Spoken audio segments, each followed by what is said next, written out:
নমস্কার, আজকের সংবাদ শিরোনাম দেখছেন, এরপর বিশদ বিবরণে যাব।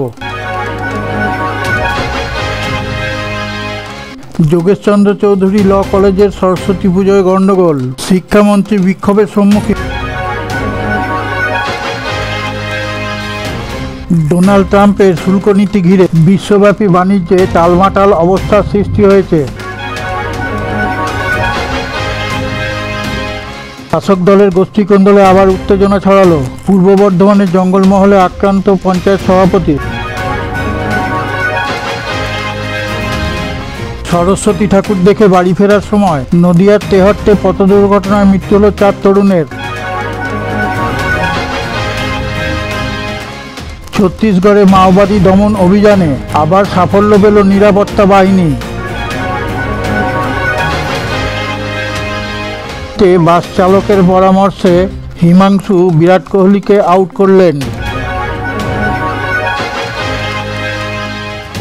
আজকের মুখ্য সংবাদে যাওয়ার আগে আপনার কাছে একটা বিশেষ অনুরোধ, চ্যানেলটিকে সাবস্ক্রাইব করে পাশে থাকা নোটিফিকেশন বেলটি ছুঁয়ে একটা লাইক দিয়ে শেয়ার করে দিন। তাহলে আমরা বিশ্বের নানা প্রান্ত থেকে খবর সংগ্রহ করে আপনাদের সামনে তুলে ধরার অনুপ্রেরণা পাব।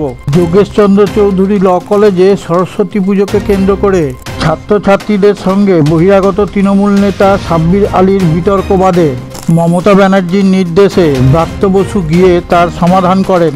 ডোনাল্ড ট্রাম্পের শুল্ক নীতিকে ঘিরে বিশ্বব্যাপী বাণিজ্যে টালমাটাল তৈরি হয়েছে। কানাডা এবং মেক্সিকো থেকে আসা পণ্যের ওপর 25% শুল্ক ধার্য করেছে ট্রাম্প।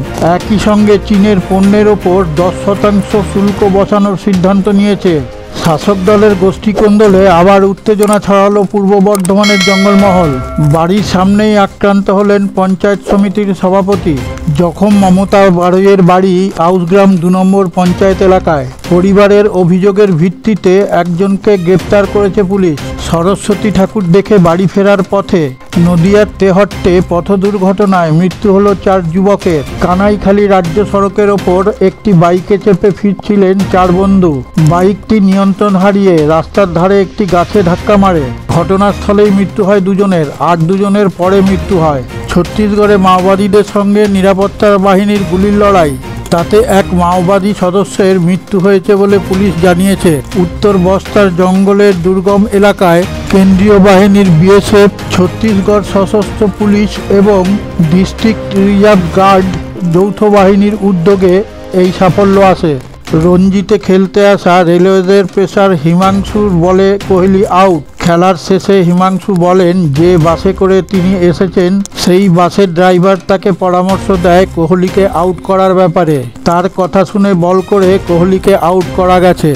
আপনি যে জায়গা থেকে ভিডিওটা দেখছেন সেই জায়গার নামটা কমেন্টে লিখে পাঠালে আমরা উৎসাহিত হব।